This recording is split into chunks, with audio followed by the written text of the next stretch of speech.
Padre, en esta hora nos presentamos delante de tu presencia, Señor, pidiendo, Señor, que tú tomes el control de este tiempo en que nos acercamos al estudio de tu palabra a través del estudio de la confesión de fe. Señor, que seas tú alineando nuestro corazón, disponiendo nuestra mente para estar atento a las enseñanzas que están implícitas en tu palabra, Señor. Pero sobre todas las cosas, Señor, para poder discernir en ella cada una de tus enseñanzas y ponerla por obra. Bendice este tiempo, Señor, apresura los pasos de los hermanos que vienen en camino, Señor, y glorifícate en medio de este tiempo. Que tú te muevas para gloria y honra tuya en medio de esta congregación y que este servicio que hacemos para gloria y honra tuya, Señor, tú lo recibas como una grata ofrenda. Gracias por todo, Señor, en el nombre poderoso de tu amado Jesucristo, te lo pedimos. Amén.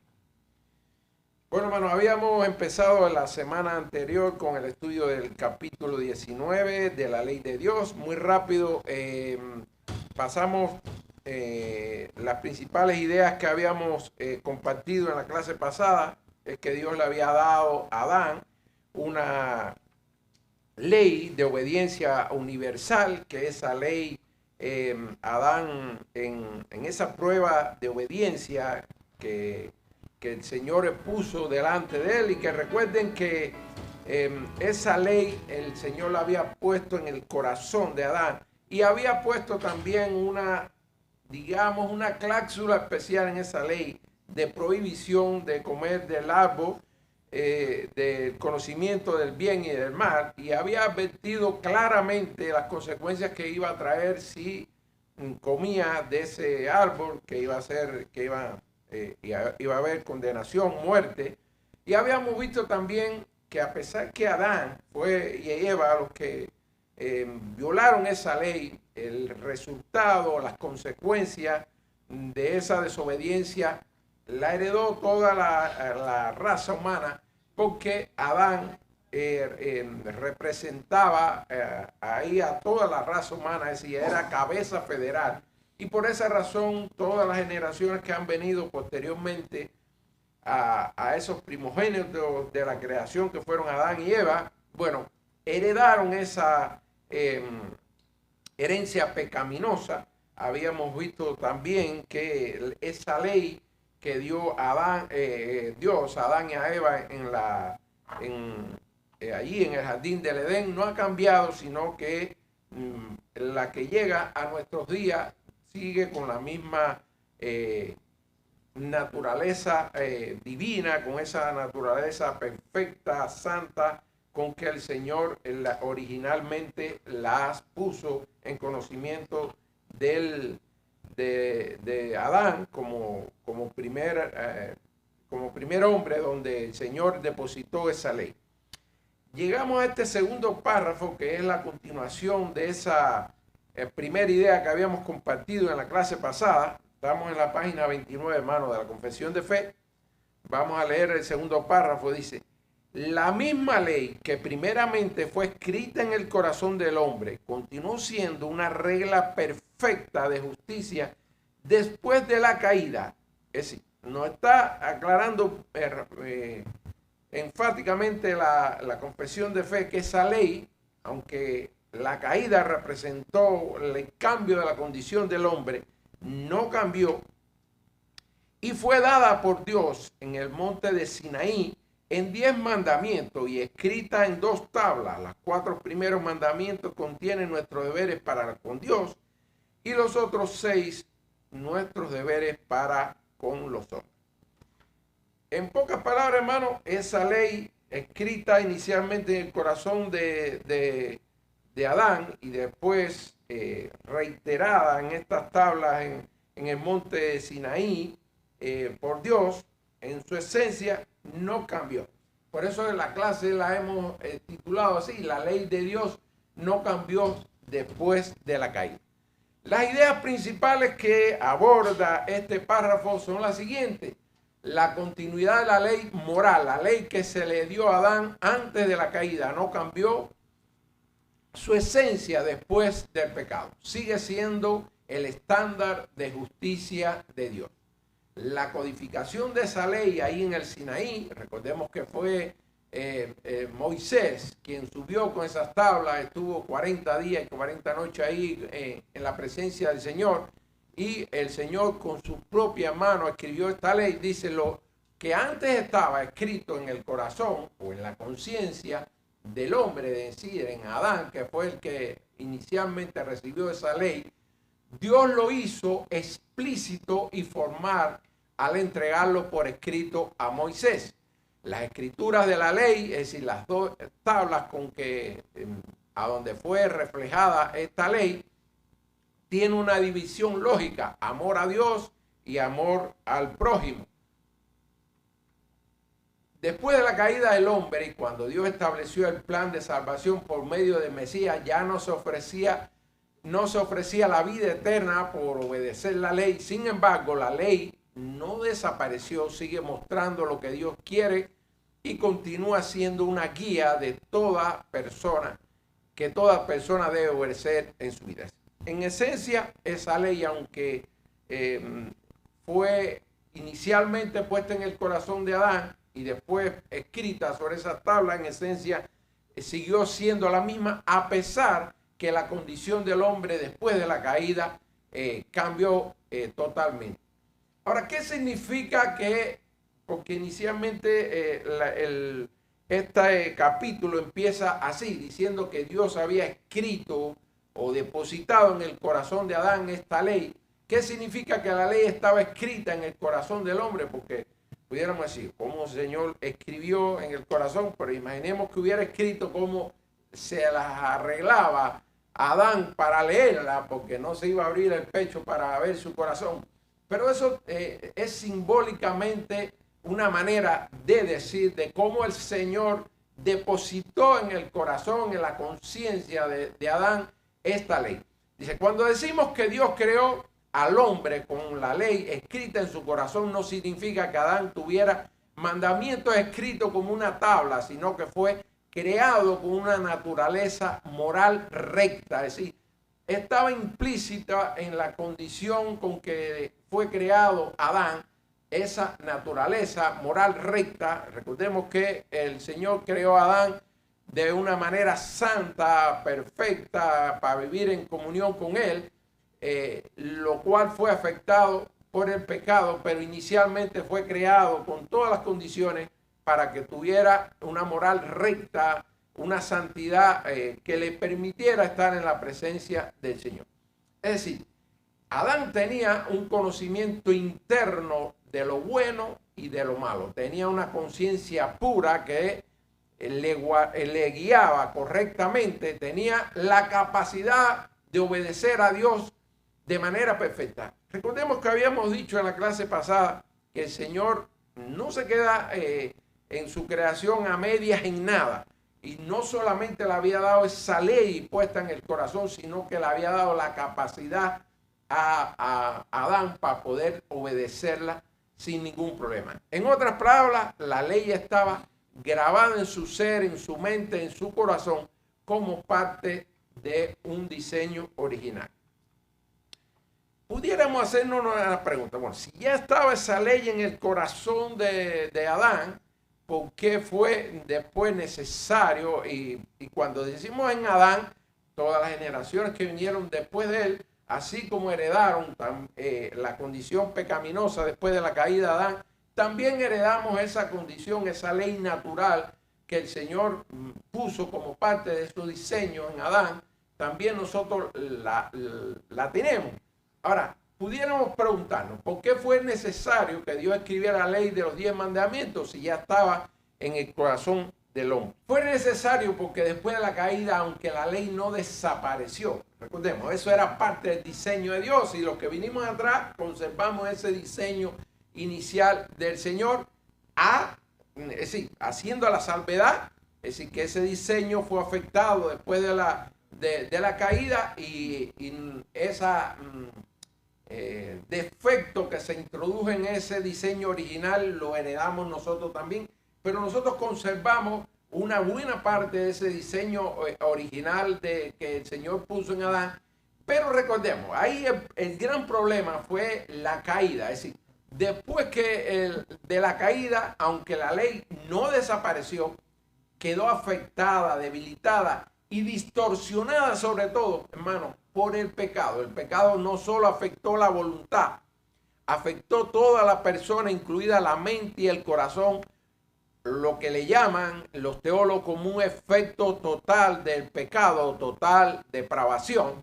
Su conciencia sigue existiendo, es decir, no es que nosotros tengamos una conciencia diferente a la que inicialmente creó el Señor, pero hay una condición que afecta a ese diseño original, que producto del pecado. Así, su conciencia sigue existiendo, pero está dañada. Por eso lo que antes era evidente ahora se confunde, se justifica, hermano, porque somos buenísimos en eso nosotros.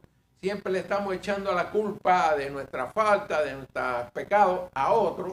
No soy desordenado porque no tengo tiempo, no soy fiel porque no me aman lo suficiente. Es decir, siempre tenemos alguna justificación para tratar de empañar el alcance de nuestra falta. Es decir, siempre la culpa la tiene otro, siempre tenemos una manera de ignorar la ley y de alguna manera tratar de justificar. Y fíjense, digo, tratar, porque sabemos delante de los ojos de Dios es bien diferente a como nosotros queremos presentarnos delante de la raza humana.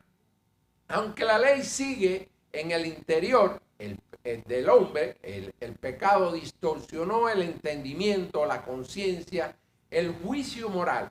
El hombre ignora la ley, tiende a justificarse, se excusa, redefine lo malo como bueno y adapta la moral a su conveniencia. Así, somos muy buenos también tratando de decir, no, pero esto no es tan malo, la ley dice esto, pero como yo tengo justificación para lo que estoy haciendo, es decir, siempre tratamos de ignorar la ley justificándonos, tratando de minimizar el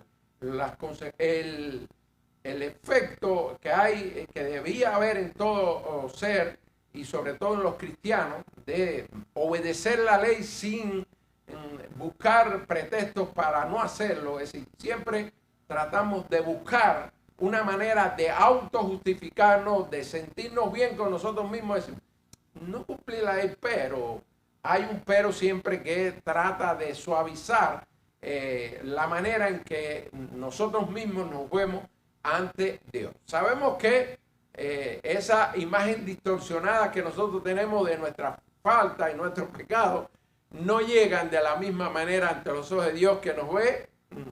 Tiene un escáner así para vernos tal y como somos y no como nosotros queremos vernos a nosotros mismos. Por eso se necesita una ley externa, es decir, por eso fue la necesidad de esa ley externa clara y objetiva, para que no quedaran dudas, no quedaran partes que quizás le damos otra interpretación. Dios quiso dejar un estándar universal, claro e inmutable, que expone el pecado y guía al hombre, revelan el pecado, refrenan el mal, guían a la obediencia, eliminó la ambigüedad y mostró su justicia de manera directa. Así, cuando usted lee los 10 mandamientos, ahí hay para todo el mundo. Es decir, ahí hay una guía perfecta para usted tratar de conducir su vida rectamente y agradar a los ojos de Dios. Ya no depende de lo que el hombre siente, piensa o interpreta, sino de lo que Dios ha dicho. Usted podrá pensar otra cosa diferente, pero el Señor fue claro ahí en los 10 mandamientos. Hay algo que al final de la clase hago referencia, y no pensemos que la riqueza de la Biblia con respecto a ser una guía perfecta para la vida está solamente en los 10 mandamientos. La Biblia entera es una fuente rica en enseñanzas para nosotros guiarnos rectamente delante de los ojos de Dios. Ahora, hermano, vamos a hacernos esta pregunta, porque mire, nos vamos a remitir a lo que dice Génesis ahí respecto al árbol del bien. Vamos a hacer la pregunta y les vamos a leer lo que dice la Biblia para cuestionarnos esta situación y sobre todas las cosas para quedar claro de cómo el Señor nos ha puesto delante de nosotros una guía perfecta para la vida y que nosotros seamos capaces de interpretar correctamente lo que nos dice las Escrituras. La pregunta es, ¿cómo podemos explicar que después de que Adán y Eva comieron del árbol del conocimiento del bien y el mal, en lugar de obtener una mayor capacidad para discernir correctamente entre lo bueno y lo malo, su entendimiento se oscureció y su capacidad moral quedó dañada? No debía haberle dado más sabiduría. Miren lo que dice Génesis 2, cuando el Señor le puso esa cláusula que hablábamos especial, esa prohibición, dice, y mandó a Jehová, estoy en el 2.16, hermano, Génesis 2.16 dice, y mandó a Jehová, Dios, al hombre diciendo, de todo árbol del huerto podrás comer, mas del árbol de la ciencia del bien y el mal no comerás, porque el día que de él comieras, ciertamente morirás. Fíjense, el árbol de la ciencia del bien y el mal. Después de haber dicho eso, el diablo, que es inteligente y muy astuto para buscar la manera de cómo distorsionar la palabra en función de desviar la atención del hombre a la desobediencia. Fíjense lo que le dice la serpiente a Eva. Entonces la serpiente dijo a la mujer, no moriréis, sino que sabe Dios que el día que comáis de él serán abiertos vuestros ojos y seréis como Dios, sabiendo el bien y el mal. Cuando usted lee estas dos porciones bíblicas, cualquiera pudiera pensar, no, cuando comieron de ese fruto, de ese árbol, lo que debía haber sucedido es que fueran más inteligentes, más capaces de poder discernir entre el bien y el mal. Pero lo que nos estaba diciendo acá, esta diapositiva que habíamos visto, es que el pecado afectó la voluntad, afectó toda la persona, incluida la mente, el corazón. Es decir, distorsionó la percepción del bien y el mal del hombre. ¿Cómo podemos entender eso? Si lo que nos estaba alertando el Señor era, no debes de comer eso, que es el árbol de la ciencia del bien y el mal. ¿A alguien se le ocurre cómo poder explicar esto?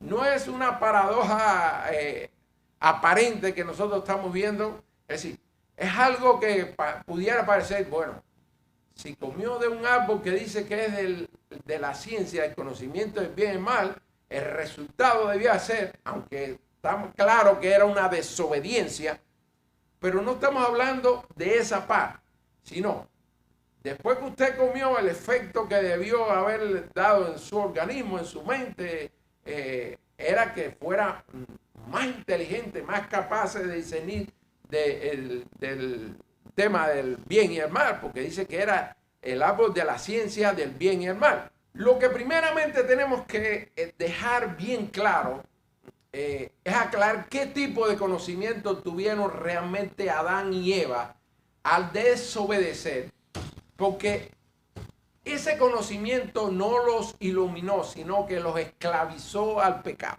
Lo que aparentemente pudiera haber sido, es decir, es un árbol que da un fruto, que según el Señor lo revelaba en 2.16, Génesis 2.16, era el árbol de la ciencia del bien y del mal. La serpiente, sabemos que el diablo es padre de mentira, hizo una transformación de esa alerta que le había dado el Señor y dijo, no es así como Dios dijo, no van a morir. En lo que el día que lo coman van a ser como Dios y van a saber, así como el bien y el mal, van a tener otra dimensión. En otras palabras, pero le estaba motivando a que violaran, a que desobedecieran al Señor y que trataran de ser como Dios. Dice, la clave está en entender que el conocimiento del bien y del mal no era simplemente una información intelectual, no era un libro donde usted iba a aprender un poquito más de un tema, sino simplemente se trataba de un tema de obediencia al Señor, una restricción que el Señor le dijo, podrás comer de todo algo, menos de este, porque el día que lo comas, morirás. Pero el diablo introdujo en la mente de Eva la pecaminosidad por el deseo de tener autonomía, de saber igual que Dios, de igualarse al Señor. Y Adán la acompañó en esa desobediencia. Entonces, la clave está en entender que el conocimiento del bien y del mal no era simplemente información intelectual o sabiduría moral, sino una experiencia de autonomía pecaminosa. Querer ser como Dios era parte de esa pecaminosidad, en esa intención que los movió a desobedecer a Dios. La serpiente no dijo, comeréis y tendrás un discernimiento moral más puro y santo. Eso no fue lo que dijo la serpiente. Dijo exactamente lo contrario de la realidad, porque dijo, seréis como Dios sabiendo el bien y el mal. Adán y Eva no buscaron aprender de Dios, sino definir por sí mismos lo bueno y lo malo. Ellos quisieron estar a la altura del Señor de tal manera que pudieran igualarse en el conocimiento, en ser igual a Dios. Fue quizás la motivación más grande que tuvieron para desobedecer al Señor. Y sí, querían definir por sí mismos lo bueno y lo malo, pero independientemente del Señor. Por eso no fue un aumento de luz, sino una ruptura con la fuente de la luz que es Dios. La frase seréis como Dios, sabiendo del bien y el mal, esto fue lo que le dijo la serpiente a Eva, es una mentira de doble filo. Satanás le hizo creer que podían tener autonomía moral, ser como Dios, decidiendo por uno mismo qué es bueno y qué es malo, pero sin depender de la palabra de Dios. No se trataba de un discernimiento más agudo y obediente, sino un discernimiento independiente de Dios. Al desobedecer, su naturaleza se rompió y como resultado su entendimiento se oscureció.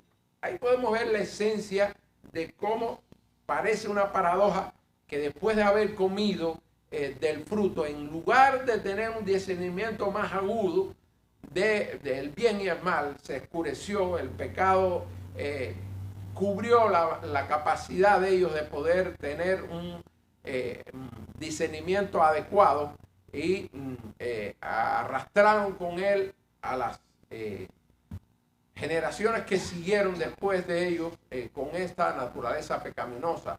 Dice, obtuvieron conocimiento, sí, pero fue un conocimiento distorsionado por el pecado, mezclado con culpa, vergüenza y engaño. En resumen, no ganaron sabiduría verdadera, sino conciencia del mal desde dentro, porque ya lo habían experimentado, lo cual dañó su capacidad para juzgar correctamente. La sabiduría verdadera siempre viene de someterse a Dios, no de independizarse de él.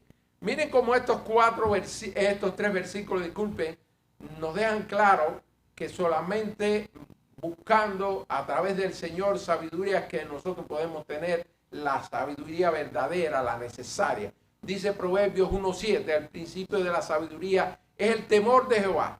Los insensatos desprecian la sabiduría y la enseñanza. Proverbios 9:10, el temor de Jehová es el principio de la sabiduría. Miren, eso fue lo primero que no tuvieron en cuenta Adán y Eva, porque el principio, es decir, el temor de Jehová, el deseo de serle obediente, de honrar su palabra, sus mandamientos, no fue lo que primó en la naturaleza de Eva y Adán allí cuando estuvieron ante esa prueba.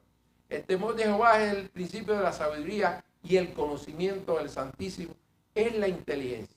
Miren cómo ellos trataron de buscar en otro lado y no en el Señor esa sabiduría. Santiago 1:5 dice, y si alguno de vosotros tiene falta de sabiduría, pídala a Dios, el cual da a todos abundantemente y sin reproche, y se les será dado. Miren cómo estos tres versículos nos dejan claro. Si usted quiere tener sabiduría, no la busque en otra parte, sino en la palabra del Señor. Y buscando siempre que esa actitud suya sea con un temor reverente hacia Él. A ellos no les faltaba, hermanos, conocimiento. Ellos sabían. El bien estaba alineado con la obediencia y el mal a desobedecer. Es decir, a ellos no les faltaba conocimiento. Lo que les faltó fue obediencia. Antes de la caída, Adán y Eva sabían perfectamente que era el bien y que era el mal. El bien estaba asociado a obedecer clara la orden que Dios le había dado y el mal estaba asociado a desobedecerla. No le faltaba información. El árbol no era una escuela ética, hermano. No era un libro donde iban a obtener información que le faltaba. Es decir, no era una escuela ética que le iba a dar lo que Dios le había negado. Era una prueba de obediencia, no una fuente de sabiduría que le faltara. ¿Qué conocimiento tuvieron realmente al comer? Es un complemento de lo que ya habíamos visto. Cuando comieron, sus ojos fueron abiertos. De Génesis 3:7 lo dice así. Se le abrió la conciencia moral, pero para culpa, no para sabiduría. No para ver más claro el bien y el mal, sino para ver su propia vergüenza. Recuérdense que cuando Dios lo confronta, ellos dicen que sintieron vergüenza, buscaron cómo cubrir sus partes íntimas. Adán y Eva no se volvieron como Dios en poder, es decir, al comer esa fruta prohibida que el Señor les había dado con claridad en la orden. Dice, no se volvieron como Dios en poder, en sabiduría, sino que adquirieron una autonomía moral defectuosa. La tendencia a decidir por sí mismo qué es bueno o qué es malo, rechazando la dependencia de Dios. Esto trajo corrupción al mundo entero. Supieron que estaban desnudos, sintieron vergüenza, culpa, miedo y se escondieron de Dios. Ese conocimiento fue experimental y corruptor, no teórico ni iluminador. Es decir, no fue más conocimiento para honrar a Dios. Conocieron del mal por haberlo cometido y conocieron del bien por haberlo perdido. Dios mismo lo reconoce irónicamente en Génesis 3:22. Dice, he aquí el hombre ha venido a ser como uno de nosotros, sabiendo el bien y el mal. No es un elogio que el Señor le estaba dando a Adán y a Eva. Es una constatación triste.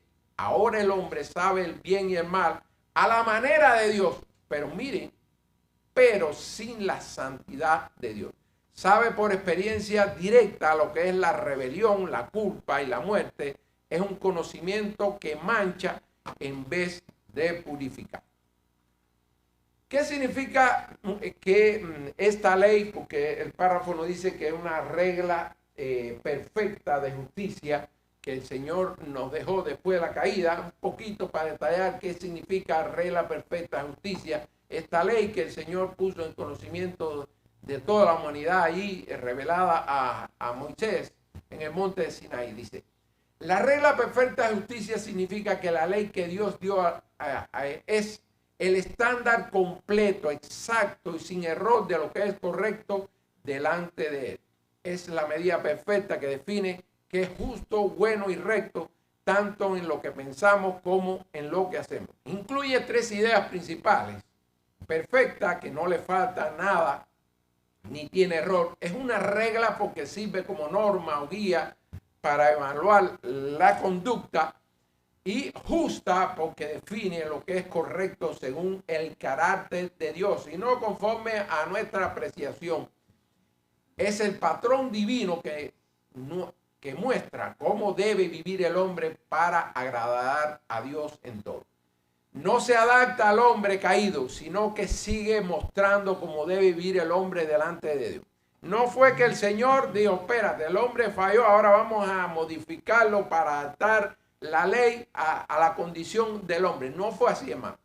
Dios es inmutable, Dios es un Dios justo y perfecto en todo lo que hace. Así como Él la diseñó inicialmente y la puso en el corazón de Adán, la conservó con esa misma esencia perfecta, santa, justa. La ley no baja el estándar, más bien revela cuánto necesitamos de su gracia para poder sostenernos. Dice, la inmutabilidad de la justicia de Dios. La ley que Dios dio al hombre en el principio no fue reemplazada ni eliminada después del pecado. Dios no cambió su estándar de justicia. Tiene su origen en la naturaleza perfecta de Dios. Pero por eso son inmutables. Y ni Dios mismo las cambia. Aunque el pecado oscureció la mente del hombre y limitó su capacidad para comprender plenamente la ley de Dios, esta nunca perdió su carácter universal ni su claridad esencial.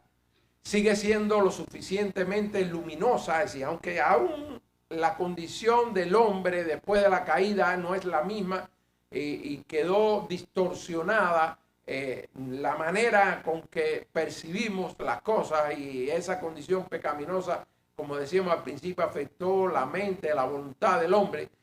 Esta ley sigue siendo lo suficientemente luminosa y accesible para que cualquier persona pueda entenderla, aceptarla y obedecer. Sabemos que en la obediencia ahí nos quedamos cortos, pero aún así no es algo imposible que el Señor nos puso al alcance del conocimiento humano. Es decir, que usted no mienta.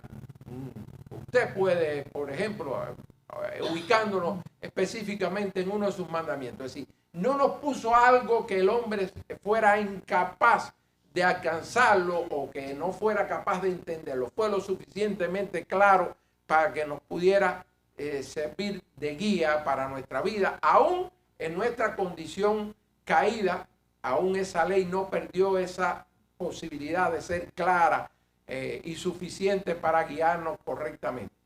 Aunque la ley conserva su carácter inmutable y refleja la santidad, justicia y perfección de Dios, el pecado entró y cambió radicalmente la condición del hombre. Ahí el hombre cambió esa posibilidad de ser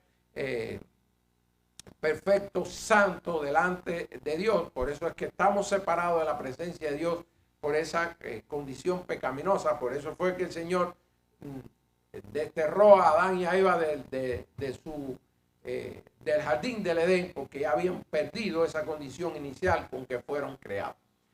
La capacidad del hombre, la incapacidad del hombre y la obediencia perfecta de Cristo. Cualquiera se pudiera quedar con la desesperanza después de conocer esa condición caída del hombre que nos imposibilitó de estar en la presencia de Dios.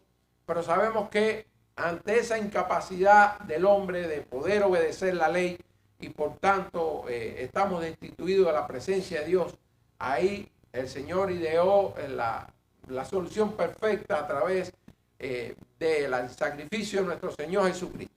Dice, después de la caída de Adán, él y toda su descendencia quedaron incapaces de cumplir el pacto por sí mismos. Es decir, estamos condenados. Entonces Dios envió a su Hijo nacido de mujer y bajo la ley, quien como el segundo Adán cumplió perfectamente todos los requisitos del pacto en el lugar de sus elegidos. Es decir, Él cumplió lo que nosotros no pudimos cumplir. No podemos cumplir ninguno de nosotros así, con esa perfección que lo hizo el Señor Jesucristo, lo cual les permitió presentarnos a nosotros delante de Dios y que Dios pudiera aceptarnos. No por nuestras obras, sino que la justicia del Señor Jesucristo se nos fue imputada a nosotros. Por tanto, aseguró a todos los beneficios, a todos los elegidos, esa perfección en el cumplimiento de esa ley del Señor Jesucristo. Cristo cumplió la ley vicariamente para nosotros,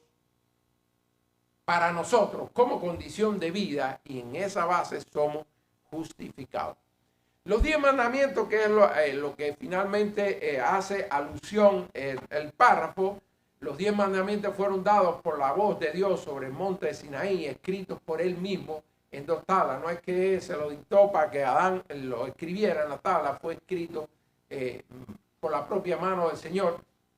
La primera tabla contenía los deberes hacia Dios y la segunda tabla los deberes hacia el prójimo. La ley tiene su base en su naturaleza, toda perfecta e inmutable de Dios.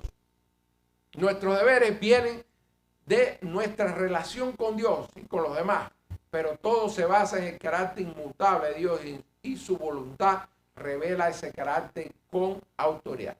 Las escrituras en general, hermano, es lo que decía ahorita, no solamente los 10 mandamientos pueden ser una guía perfecta para conducirnos rectamente delante del Señor. Las escrituras en general son una regla única y completa de fe y conducta. Todo lo que en ella es revelado como voluntad de Dios es parte de la ley moral de los cristianos. Es decir, no veamos que solamente podemos tener guía para nuestras vidas en los 10 mandamientos. Cualquier lugar de la Biblia usted puede encontrar una guía perfecta para conducirse rectamente delante de los ojos del Señor.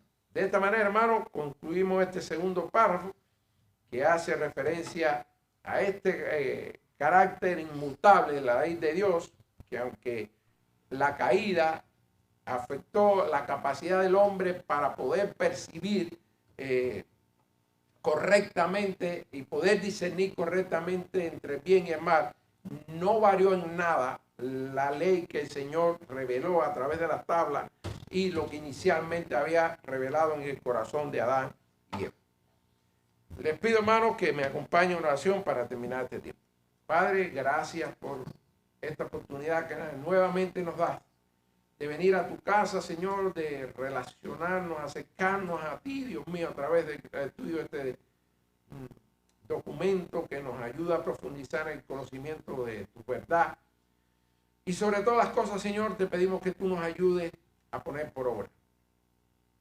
Que aunque sabemos que no podemos cumplir la ley, tenemos ese gran Cristo que tú enviaste para que la cumpliera por nosotros, que su justicia nos fuera imputada a nosotros. Ayúdanos a honrar ese sacrificio que hizo nuestro Señor Jesús allí en la cruz. Ayúdanos a serte fiel y andar con temor reverente delante de ti, Señor. Y que nuestras vidas siempre estén enfocadas en darte a ti, solo a ti, la gloria y la honra, Señor. En Jesús, tu Hijo amado, estamos orando.